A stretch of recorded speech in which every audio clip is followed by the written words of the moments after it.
वैधानिक चेतावनी, शराब पीना स्वास्थ्य के लिए हानिकारक है। उत्तराखंड के नंबर प्लेट वाली सफेद रंग की कार आकर रुकती है।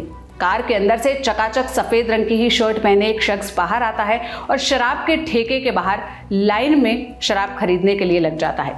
लोगों की भीड़ के बीच ये शख्स जाली के अंदर खड़े दुकानदार से एक बोतल मांगता है। सेल्समैन कीमत बताता है 680 रुपए, जबकि बोतल पर MRP थी 660 रुपए। यानी ठेके वाले ने उस आदमी से 20 रुपए ज्यादा लिए।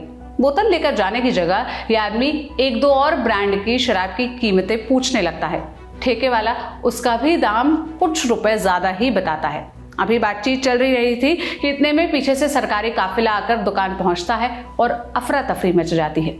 दुकान पर खड़े लोग और ठेके वाले इस काफिले को देख अपना अपना अनुमान लगाने लगते हैं। तभी पता चलता है कि अब तक सफेद रंग की शर्ट में खड़ा जो शख्स शराब की बोतलों के दाम का हिसाब लगा रहा था, वो तो शहर के DM साहब निकले, देहरादून के DM 7 बंसल। इंडिया टुडे के अंकित शर्मा के रिपोर्ट के मुताबिक DM 7 बंसल को बीते कई दिनों से इस बात की शिकायत मिल रही थी कि ठेके पर मनमानी चल रही है, तय रेट से ज्यादा वसूले जा रहे हैं। इसी शिकायत के आधार पर DM 7 बंसल जांच के लिए खुद ठेके पर पहुंच गए। ओल्ड मसूरी रोड के ठेके पर DM की छापेमारी के बाद देहरादून के बाकी ठेकों पर भी छापेमारी शुरू हुई। DM के बाद डिप्टी कलेक्टर हरिगिरी ने भी जांच की। चूना भट्टा इलाके में छापेमारी में डिप्टी कलेक्टर को ठेकों पर तय रेट से ज्यादा वसूली समेत और कई अनियमितताएं मिली। यहाँ 200 रुपए की बियर की बोतल 210 रुपए में बेची जा रही थी।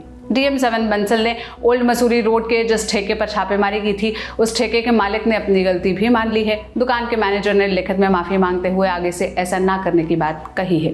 देहरादून के अलग अलग ठेके पर हुई छापेमारी ये बात सामने लाती है कि ज्यादातर दुकानों पर रेट लिस्ट सही जगह पर नहीं चिपकी थी, जिससे ग्राहकों को सही कीमत ही नहीं पता चल पा रही थी। इसके अलावा दुकान के खुलने और बंद होने का समय नहीं लिखा था।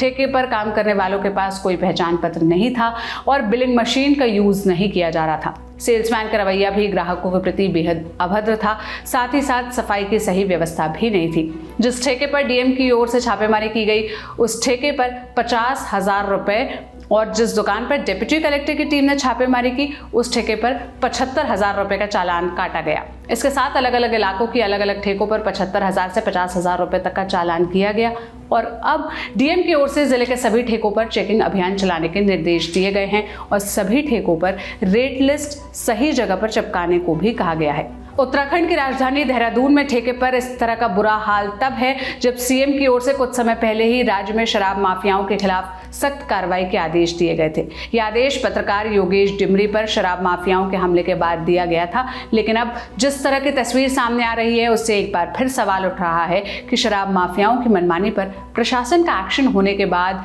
ये मनमानी रुक क्यों नहीं पा रही। आप इस मसले पर क्या कहेंगे? कमेंट पे अपनी राय बताइएगा। इस वीडियो के लिए स्क्रिप्टिंग की थी मेरी साथी सुप्रिया ने। मेरा नाम सोनल है। देश और दुनिया की तमाम खबरों के लिए आप लल्लन टॉप देखते रहिए। शुक्रिया।